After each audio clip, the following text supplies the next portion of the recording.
7 Secrets ng mga yumaman. Yan ang aalamin natin dito sa Dad ng Bayan. Ako nga po pala si Michael Sai, ang inyong Dad ng Bayan. Ng bayan ay lagi niyong kakampi. Tutulungan ka at hindi hahayaang maapi.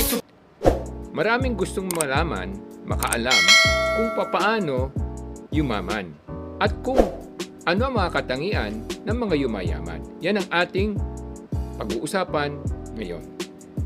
Number 1, unang katangian ng mga yumaman ay problem solver sila. Anong ibig sabihin nun?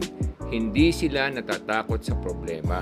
Kadalasan, naghahanap sila ng problema ang pwede nilang lutasin dahil yung mga problemang yon, pag nalutas nila, yun ang magbibigay ng halaga sa kanila at magbibigay ng oportunidad sa kanila para kumita.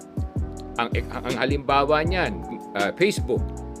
Ang Facebook, nung nilunsad nila yan, ang kanilang nilulutas na problema ay kung paano magkakaroon ng mga interconnection or communication ang mga nag-aaral sa isang universidad sa Amerika.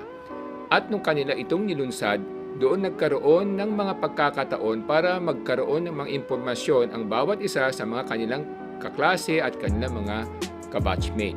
Nagmula doon, naging pangmalawakan na ang Facebook. Ganon din ang telepono. Ang telepono nung nilunsad yan ay dahil gusto nilang lutasin ang problema sa komunikasyon. Yun ang naging simula kaya nagkaroon ng mga telephone companies. So, kung gusto mong yumaman, dapat problem solver ka. Huwag kang umipas problema. Lagi kang maghanap ng problema na pwede mong lutasin. At yan ang magbibigay sa iyo ng pagkakataon para ikaw ay yumaman. Pangalawa, dapat may disiplina ka. Ibig sabihin, alam mo kung kailan ka dapat magtrabaho at kailan ka magpahinga at kung kailan ka lang mag-good time. Hindi panay good time, hindi karamihan ng oras mo ay nasa good time. Hindi rin pwedeng puro trabaho kasi mawawala ang iyong creativity at ang iyong passion sa pagtatrabaho kung ikaw ay mababurn out. So pangatlo, a wise spender. Ibig sabihin, gumagastos ka sa tama at alam mong gastusin ang iyong mga puhunan at ang iyong pera sa tamang paraan.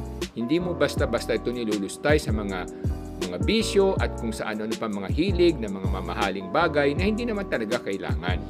Pang-apat, dapat matuto kang mag-invest. Mag-investor, yan ang mga karamihan sa mga mayaman marunong mag-invest. Pag kumikita sila, bumibili sila ng mga stocks o mga lupain na alam nilang pwedeng tumaas ang halaga at bibigyan sila ng kita o hanap buhay o karagdagang income sa mga susunod na panahon. Kasi nga, pagka naglagay ka o nag-invest ka sa mga lupa, kadalasan niya tumataas yan over time sa pagkatapos ng ilang panahon. Panglima, dapat persistent ka. Ibig sabihin, sabi nga ni Winston Churchill, never give up.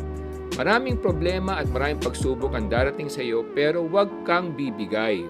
Huwag kang susuko. Patuloy kang maghanap ng mga solusyon sa mga harapin mong problema at mga pagsubok. Kasi pag nagawa mo yan, ikaw ang rerespetuhin ng lipunan at ng mga nangangalakal.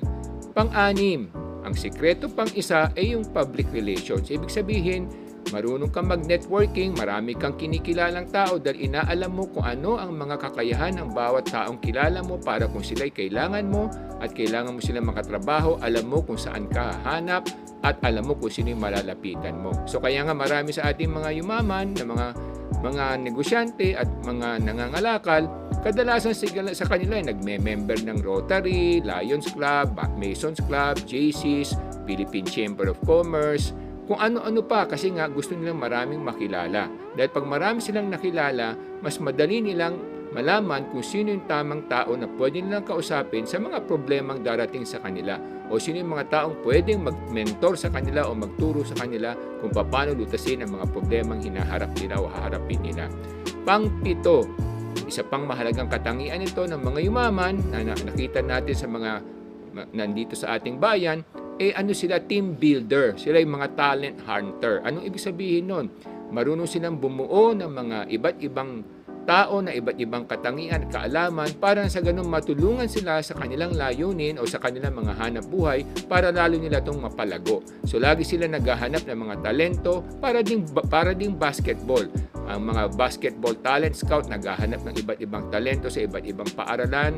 Ganun din ang ginagawa ng mga yumaman. Lagi sila naghahanap ng mga taong may kakaibang kaalaman at katangian na makakaragdag sa kanilang kaalaman at makakatulong sa kanilang hanap buhay. Yan po mga kaibigan ang 7 sikreto ng mga yumaman. Marami pong salamat. Ito po si Michael Say, ang inyong dad ng